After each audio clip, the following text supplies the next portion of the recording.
Hi, I'm Susan from Sunrise Quilt Studio, and today I wanted to show you how I quilted that red basket quilt that you had seen in a previous video.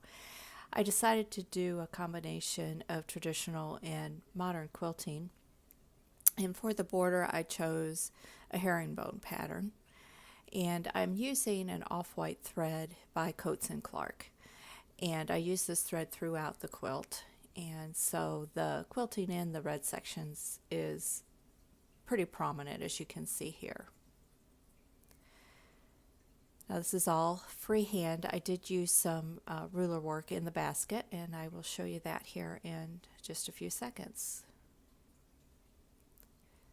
Now for the basket, in the base of the basket I decided I wanted to do a heart, and you can see that drawn out there in chalk, and that is because it makes it easier for me to get that a little bit more symmetrical.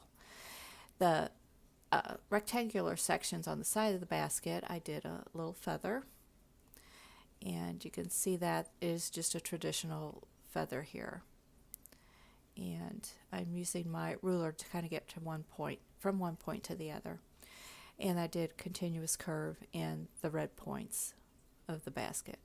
Now this block is made up of a lot of half square triangles, as you can see, and I'm just kind of taking my time and figuring out my path throughout this quilt here, throughout this block.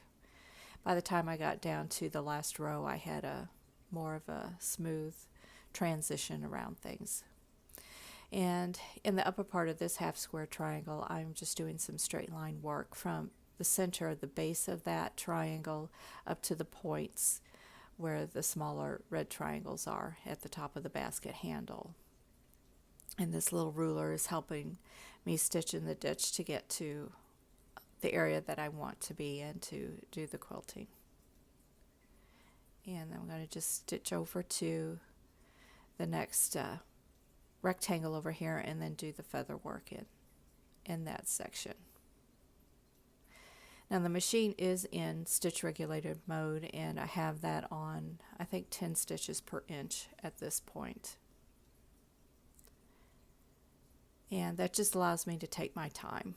I do a combination of manual quilting and stitch regulated mode when I'm quilting, but with this quilt I'm doing a lot of stitching in the ditch to get around this block, so I just left it in the stitch regulated mode to help me out here.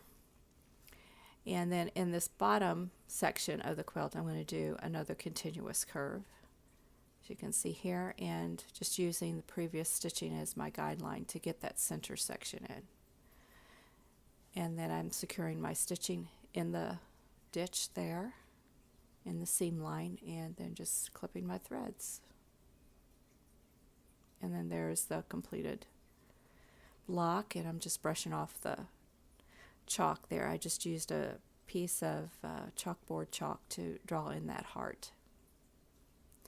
Now for the setting triangles, I also drew a registration mark through the center of that triangle, but you can't really see it here in this shot, but it is there. It's in white chalk, so it's a little difficult to see. And I am doing a formal feather here, and the feathers are all flowing into the center, lining up on that chalk mark that I have drawn.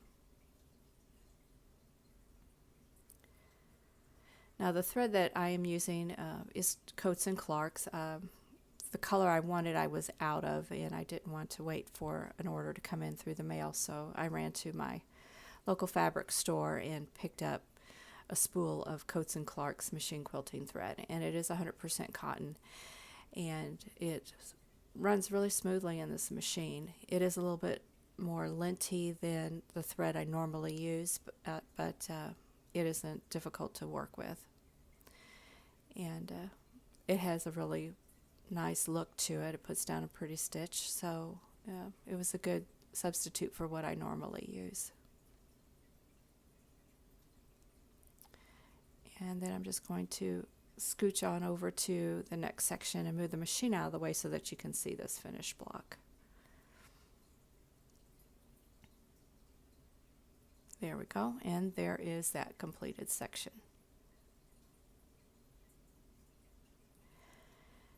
Then for the setting, or excuse me, the corners of the quilt, I'm doing the same design.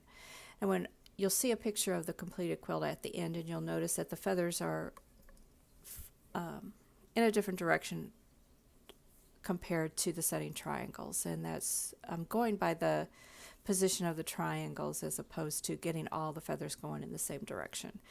I think this feather design looks better with the center of it being in the point of the right angle of the triangle as opposed to being in the base of the triangle. So I'm using that as my rationale for how these feathers are in this section of the quilt. And just cut my threads here, and then I'll get out of the way and you can see this triangle a little bit better.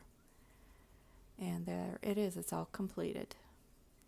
Now the batting I'm using is an 80-20 batting, and so it gives a nice definition to the quilting.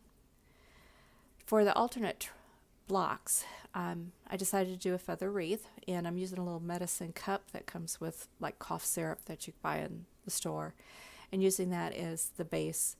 This is a guideline for me for the feathers. It shows me where to end the tips of the feathers, and I'm using this, I think this is a 3-inch, maybe a 4-inch, I think it's a 4-inch circle template here, and this will be the center vein of the feather wreath. And I'm just carefully going around that, again on stitch regulated mode, and switching hands here, and I'm checking to make sure that template is still in place, because they will move around a little bit if you're not very careful with them, so I always double check that. Then I'm going to get those thread tails out of my way so they don't get hung up in the hopping foot as I complete the feather. And it is again just a basic formal feather, nothing really fancy here. And I'm bringing that feather all the way out to the ends of the block.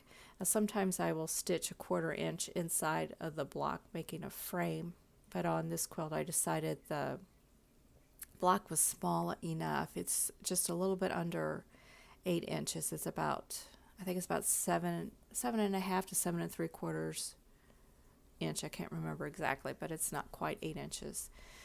So the feathers would be kind of small in the section right about where I'm quilting right here. So I decided to leave out that 1/4 inch frame and just quilt to the ends of the block as best as I could. And I am taking my time. I could go faster on this, but this was a nice relaxing quilt to do because there's only 9 piece blocks in it, and so that left, it just didn't take a whole lot of time to do this quilt. It just left me with a nice project to do for the day, and I think it probably took me a total of 5 or 6 hours to do this whole quilt. So I was being real relaxed and just enjoying myself, and just put a movie on my DVD player and just enjoyed the process of quilting. And my goal was to get this quilt done by Christmas, and I actually made that goal, so I was really pleased with that. Now that little gray dot in the center of the quilt, that will brush off. I just used a gray chalk pencil to put that in, and that will all brush off here.